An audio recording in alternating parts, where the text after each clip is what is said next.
Good morning dear students, class 9th के विद्यार्थी।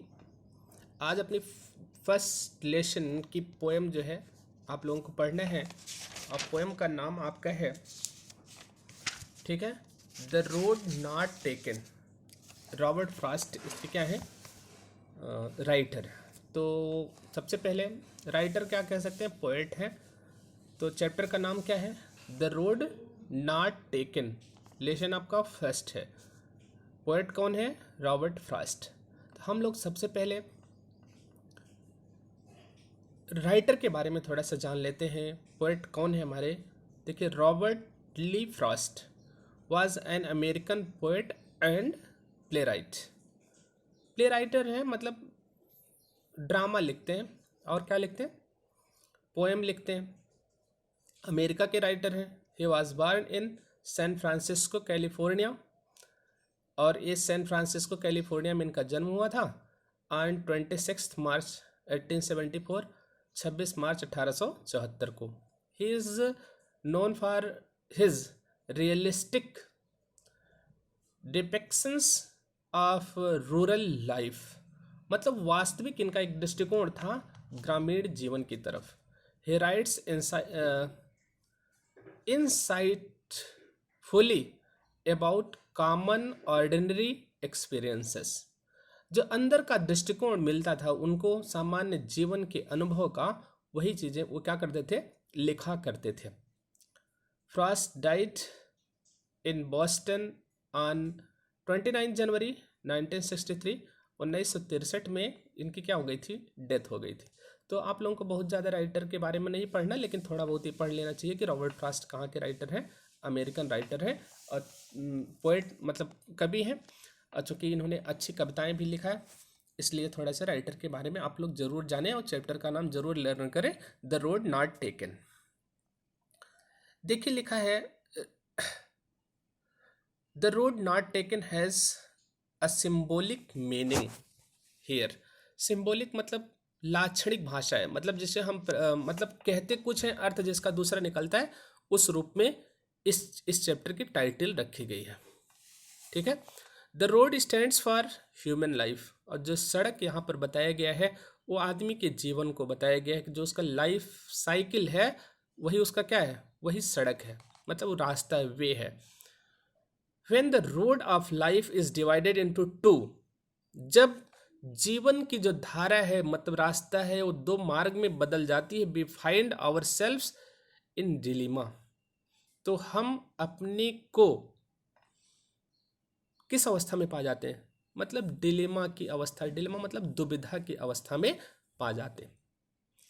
We have to make a choice. अब कहा उसमें से अब हमको क्या है, एक चॉइस करना है। The road that we choose decides our future, और वह सड़क जो हमारे किस्मत को निर्धारित करेगी, उसी को हमको क्या करना है, चूज करना है। विच में लीड अस टू सक्सेस और फेलोर, जो हमें सफलता दिलाएगी या असफलता दिलाएगी। मतलब हमारे सामने दो रास्ता है, एक चोरी करना, एक ईमानदारी करना। अब चोरी करने से मिल जाएगा अच्छा खासा, और एक क्या है, ईमानदारी। ईमानदारी में हो सकता है कष्ट हो सकता है। चोरी तत्कालिक लाभ देगा, लेकिन बाद में हमको क्या लाएगा, फेल्योर लाएगा। ईमानदारी आज तो कष्ट देगी, लेकिन बाद में हमको क्या लाएगी, सक्सेस लाएगी। लेकिन अब हम दुविधा में हैं कि क्या लें। क्लियर हुआ। इसलिए work hard is the way of success. जो कठिन मेहनत है वही सफलता का क्या है, रास्ता है, सफलता का मार्ग है। ओके, अब यहां पर समझ में आ गया। The road not taken. The road not taken का मतलब होता है, रोड आपका जो जीवन है वही हमको लेके जाता है कहां पर, हमारी सफलता या असफलता को दिलाता है। देखिए अब हम लोग टेक्स्ट के बारे में पढ़ते हैं। Two roads diverse in a yellow wood, and sorry I could not travel both, and be one traveler long I stood and looked down one as far as I could to where it went in the undergrowth। two roads diverse मतलब दो सड़कें हैं, जो diverse मतलब क्या हो जाती हैं, मुड़ जाती हैं इन येलो वुड। कहाँ पर? एक सुंदर, वुड मतलब जंगल में। एंड सॉरी, और मुझे दुख है, आई कुड नॉट ट्रेवल बोथ, कि मैं दोनों पर चल नहीं सकता। अब दो सड़कें हैं तो दोनों पर तो एक साथ नहीं चढ़ सकते ना। अब देखिए लिखा है दो सड़कें पीत बन, मतलब सूखी गिरी हुई पत्तियों के कारण में जा रही हैं। दुख की बात है कि अकेला व्यक्ति होने के कारण मैं दोनों पर यात्रा नहीं कर सकता।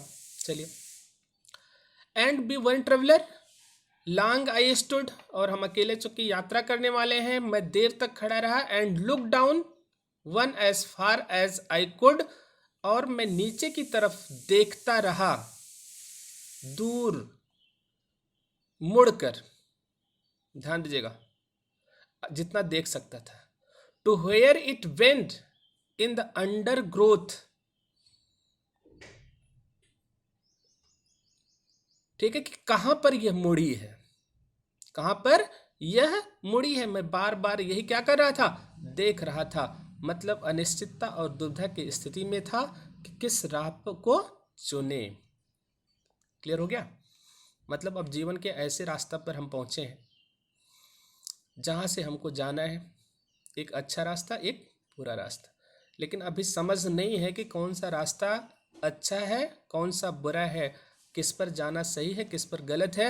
यही स्थिति क्या है, दुविधा की स्थिति है। राइटर यही बताता है जीवन के रास्ते को। ओके, अब देखिए, then took the other just as fair, and having perhaps the better claim, because it was grassy and wanted wear, though so far that the passing there had worn them really about the same।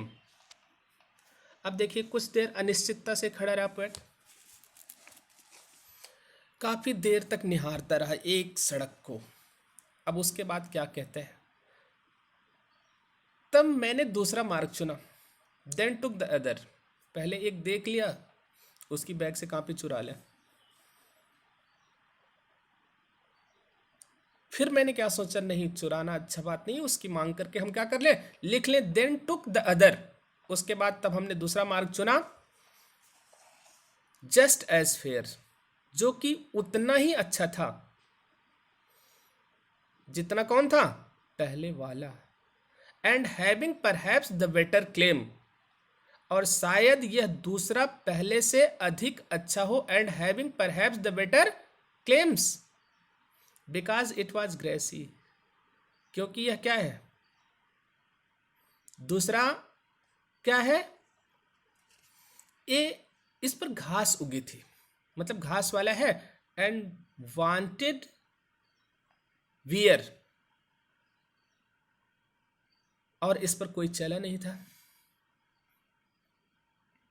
दो as far thought the passing there, यद्यप आगे जाने पर पाया कि इस पर चलने के चिन्ह थे।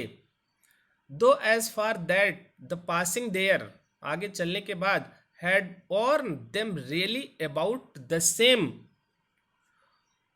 तथा यह भी वस्तुतः पहले जैसा ही था। Had worn them really about the same, मतलब पहले तो सोचा इस पर कोई नहीं चला, ये घास वाला रास्ता है, लेकिन कुछ दूर चलने के बाद पता चला नहीं, इस पर भी चलने के पद चिन्ह है, और वास्तव में ये भी वैसे ही है जैसे कौन था, पहले वाला रास्ता। अब यहाँ पर पोएम को आपको लर्न करना है। Two roads diverged in a wood, and sorry I could not travel both, and be one traveller long I stood, and look down one as far as I could to where it went in the undergrowth, then took the other just as fair, and having perhaps the better claims, because it was grassy and wanted wear, though as for that the passing there had worn them really about the same। okay, अब हम लोग देखिए दूसरे stanza पर चलते। यहां पर लिखा है and both the morning equally ले, और उस समय दोनों मार्ग जो थे पर समान बत्तियां बिछी हुई थी। ले मतलब पढ़ी हो ना, the leaves no step had trodden black, और किन्हीं पर पदचिन्ह के निशान नहीं छोड़े थे। And both the morning equally lay in leave no steps had trodden black, oh I kept the first for another day, मैंने दूसरे दिन पहले को चूज किया, it knowing how way leads on to way, यह जानते हुए कि कैसे एक मार्ग से एक और मार्ग निकल आता है। आई डाउट, मुझे संदेह हुआ, if I should ever come back, क्या मैं मार्ग पर कभी वापस आ सकूंगा, मतलब एक जीवन में एक रास्ता चलने के बाद क्या मैं दोबारा पुनः दूसरे रास्ते को प्राप्त कर पाऊंगा। यहाँ पर कहता है and both that morning equally lay in leaves no steps had trodden black, oh I kept the first for another day at knowing how way leads on to way, I doubt if I should ever come back. Clear हुआ? मतलब अगली सुबह जब poet जाता है, देखता है दोनों रास्ते समान है, दोनों पर पत्तियां समान बिछी हुई हैं, दोनों पर किसी पर चलने के निशान नहीं है, लेकिन जब एक पर कुछ दूर चलता है तो ये जान करके कि इस दुविधा में क्या हम आगे जा रहे हैं, दोबारा फिर जब लौट के आएंगे तो दूसरे रास्ते पर चल पाएंगे। I shall be telling this a sigh somewhere ages and ages hence two roads diverged in a wood, and I took the one less traveled by, and that has made all the differences. अब यहाँ पर देखिए, I shall be telling this with a sigh, मैं आज से युगों युगों बाद भविष्य में, अर्थात काफी समय बाद, I shall be telling this with a sigh, मतलब सांस लेते हुए वो कहता, मैं एक आह भरकर मैं बता रहा हूं कि जंगल में दो सड़कें दो अलग अलग दिशाओं में क्या थी, गई हुई थी, अलग अलग दिशाओं में फटी थी, ठीक है। Two roads diverged in wood and I took the one less travelled by, और मैंने वह मार्ग चुना जिस पर बहुत कम लोगों ने यात्रा की थी, और इसी ने सारा अंतर ला दिया। It made all the differences, यही सारी भिन्नता ला दी, क्योंकि मैंने वो रास्ता चूज किया जिस पर कोई कभी नहीं चला था, ठीक है। इसीलिए कहते हैं कि अगर अपना अलग रास्ता बनाना है तो आपको परिश्रम करना पड़ेगा। ओके, अब यहाँ से देखिए, I shall be telling this with a sigh somewhere ages and ages hence two roads diverse in a wood and I took the ones less travelled by. तो आप लोग इसको पढ़ लेंगे, वर्ड मीनिंग नोट कर लेंगे अपनी कॉपी में, ठीक है। वीडियो रोक करके भी वर्ड मीनिंग नोट कर सकते हैं, अपनी बुक से नोट कर सकते हैं, और इस पोएम को लर्न कर लेंगे। उसके बाद कंप्रेहेंशन बताया जाएगा। Okay, thank you for this class.